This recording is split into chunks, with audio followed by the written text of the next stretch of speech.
Mời các bạn nghe tin chiến thắng chúng tôi mới nhận được. Đúng 11 giờ 30 phút, quân ta tiến vào Sài Gòn, đánh chiếm Dinh Độc Lập. Bộ Tổng tham mưu Ngụy, tướng Dương Văn Minh đầu hàng vô điều kiện. Cờ đỏ sao vàng phấp phới tung bay trên nóc Dinh Độc Lập. Chiến dịch Hồ Chí Minh toàn thắng. Và ngày hôm nay sẽ là câu chuyện về Dinh Độc Lập. Tên chính thức của công trình này cho đến hiện nay vẫn là Dinh Độc Lập, nhưng vẫn có một số cách gọi nhầm lẫn là Dinh Thống Nhất. Dinh Độc Lập là nơi ở, làm việc của Tổng thống chế độ Sài Gòn trước đây. Ngày nay, Dinh Độc Lập đã được xếp hạng là di tích quốc gia đặc biệt và là một điểm tham quan hấp dẫn tại thành phố Hồ Chí Minh. Về lịch sử của công trình này, Dinh Độc Lập hiện nay được Ngô Đình Diệm cho khởi công xây dựng vào ngày 1 tháng 7 năm 1962, sau khi dinh cũ từ thời Pháp thuộc bị hư hại do bị đánh bom. Dinh được xây dựng theo bản thiết kế của kiến trúc sư Ngô Viết Thụ, người Việt Nam đầu tiên đạt giải Khôi Nguyên La Mã. Công trình này được xây dựng trên nền của một dinh cũ có tên là Dinh Norodom. Tên Norodom được gọi theo tên của vua Norodom đệ nhất của Campuchia. Đây là người có mối quan hệ ngoại giao với Pháp trong bối cảnh thực dân Pháp mở rộng ảnh hưởng của Đông Dương. Như vậy là chúng ta cần phải tìm về những nền móng cũ nơi công trình này tọa lạc. Năm 1858, thực dân Pháp nổ súng tấn công Đà Nẵng, mở đầu cho cuộc chiến tranh xâm lược Việt Nam. Sau đó, chúng đã chiếm lục tỉnh Nam Kỳ. Năm 1868, chính quyền Pháp bắt đầu cho thiết kế và xây dựng tại trung tâm thành phố Sài Gòn một dinh thự làm nơi ở cho thống đốc Nam Kỳ. Khi xây xong, có tên là Dinh Norodom. Về Dinh Norodom cũ thì công trình này khởi công vào năm 1868 và sau 3 năm thì hoàn thành. Nhiều đời toàn quyền Pháp đã sử dụng dinh thự này làm nơi ở và làm việc trong suốt thời kỳ xâm lược Đông Dương. Sau Dinh Norodom được bàn giao cho Ngô Đình Diệm đã quyết định đổi tên thành Dinh Độc Lập.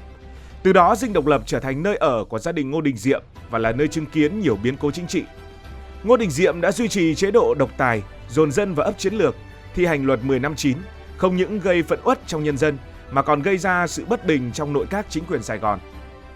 Thế nên, năm 1962, phe đảo chính đã cử 2 viên phi công quân đội Sài Gòn lái 2 máy bay AD-6 ném bom làm sập toàn bộ phần chính cánh trái của dinh.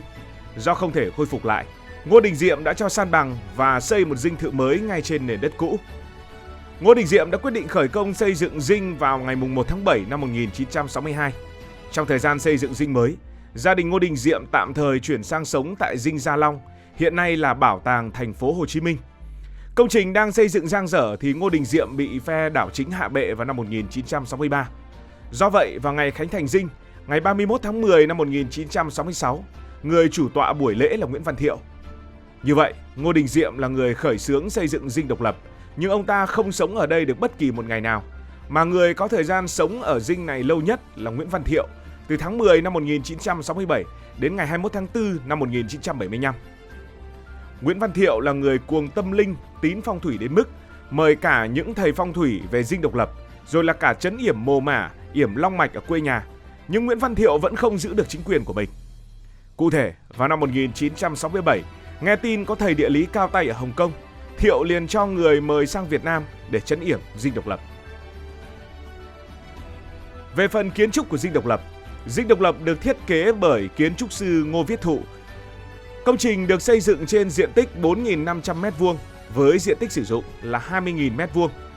Khi thiết kế Dinh Độc Lập, kiến trúc sư Ngô Viết Thụ muốn tìm một ý nghĩa văn hóa cho công trình nên mọi sự sắp đặt, thiết kế từ bên trong cho đến bên ngoài đều tượng trưng cho những triết lý cổ truyền, nghi lễ phương Đông và cá tính của dân tộc. Kiến trúc sư Ngô Viết Thụ đã kết hợp hài hòa giữa nghệ thuật kiến trúc hiện đại với kiến trúc truyền thống phương Đông. Toàn thể bình diện của Dinh Độc Lập tạo thành hình chữ cát. Cát có nghĩa là tốt lành và may mắn.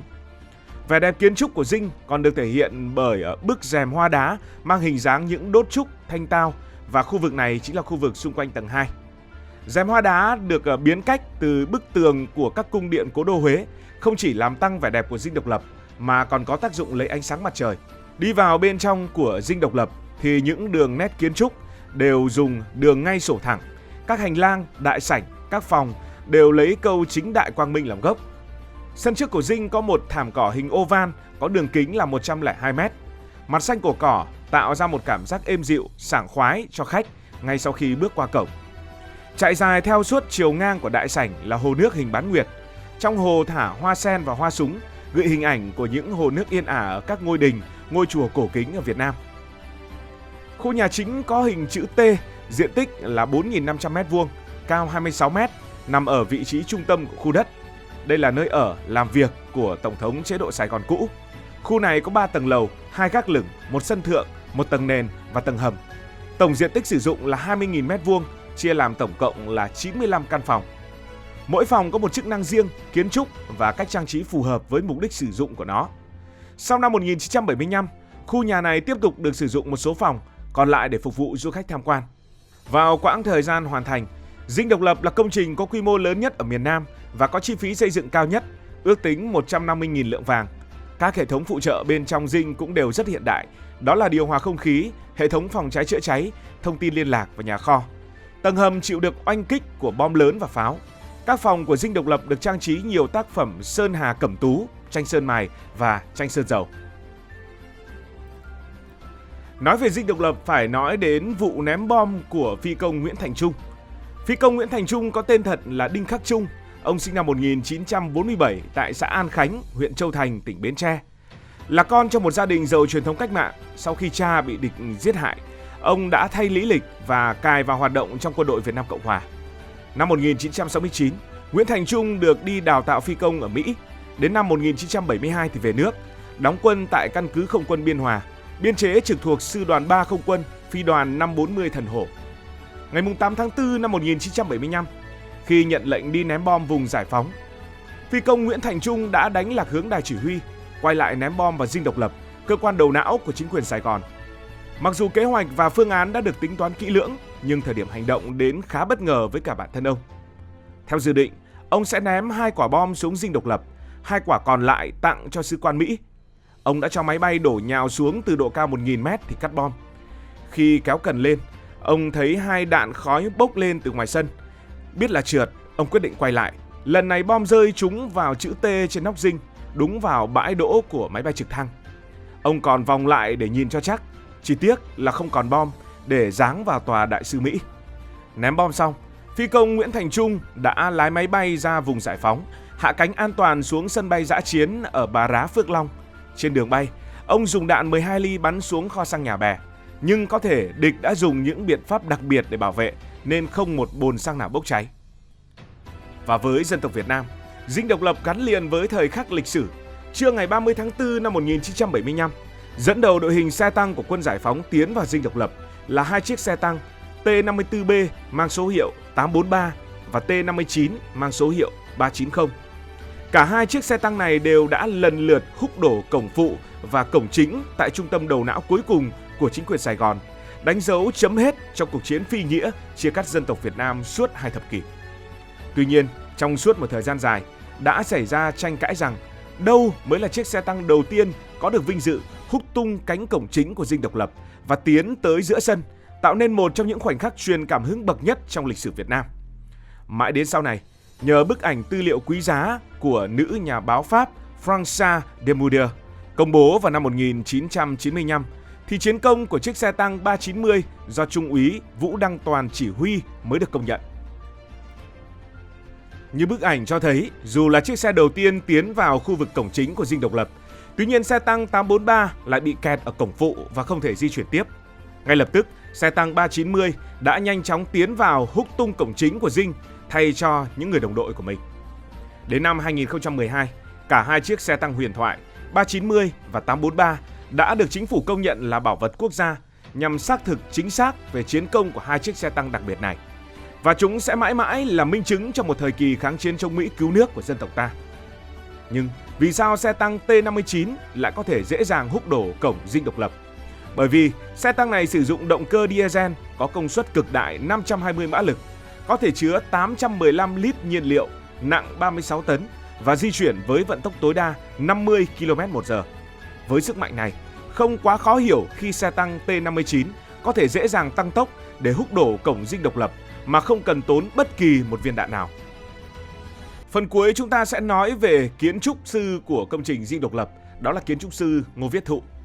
Ông là tác giả của nhiều công trình kiến trúc hiện đại có thể kể đến như nhà thờ Phủ Cam, Dinh Độc Lập, chợ Đà Lạt, trường Đại học Nông nghiệp Sài Gòn, trường Đại học Sư phạm Huế, trường Đại học Y khoa Sài Gòn. Trong giai đoạn từ năm 1950 đến năm 1955, ông là sinh viên ngành kiến trúc tại Viện Kiến trúc Hoa Kỳ. Năm 1955, ông nhận giải nhất giải thưởng lớn Roma, hay còn gọi là giải thưởng Khôi Nguyên La Mã, một tên gọi phổ biến hơn.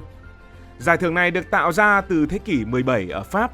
Đây là một giải thưởng hàng năm cho những nghệ sĩ hứa hẹn tài năng trong lĩnh vực họa sĩ và nhà điêu khắc. Đó là những người chứng tỏ năng lực của mình thông qua một cuộc thi sát hạch. Cuộc thi tuyển chỉ mở cho kiến trúc sư dưới 35 tuổi hoặc sinh viên năm cuối đang làm luận án tốt nghiệp. Giải này được Học viện Hội họa và Điêu khắc tổ chức cho sinh viên của họ. Người thắng cuộc được ở cung điện Mancini bằng chi phí của vua Pháp tài trợ. Thời gian ở cung điện này có thể gia hạn nếu giám đốc của học viện thấy hữu ích. Sau năm 1975, kiến trúc sư Ngô Viễn Thụ ở lại Việt Nam và thiết kế ty thủy lợi Đắk Lắk, bệnh viện Sông Bé 500 giường cũng như khách sạn Century ở Huế. Ông cũng phác thảo chùa Trúc Lâm Đà Lạt. Sau này thì do một nhóm kiến trúc sư Lâm Đồng tiếp tục thực hiện phần triển khai chi tiết và thi công. Trên quy mô rộng hơn, ông cộng tác trong quy hoạch tổng mặt bằng của Hà Nội và quy hoạch Hải Phòng. Ông cũng là thành viên của ban giám khảo quốc tế trong cuộc thi thiết kế quy hoạch Nam Sài Gòn. Cảm ơn các bạn vì đã quan tâm theo dõi câu chuyện này. Một câu chuyện không chỉ về địa lý mà còn về lịch sử. Nếu cảm thấy thú vị, bạn có thể nhấn nút đăng ký kênh, bật chuông thông báo và chia sẻ. Còn bây giờ thì xin được nói lời chào tạm biệt từ bình luận viên Hải Thanh Story. Cảm ơn các bạn đã dành sự đồng hành. Cùng Hải Thanh Story đi qua những vùng đất, khám phá những điều mới.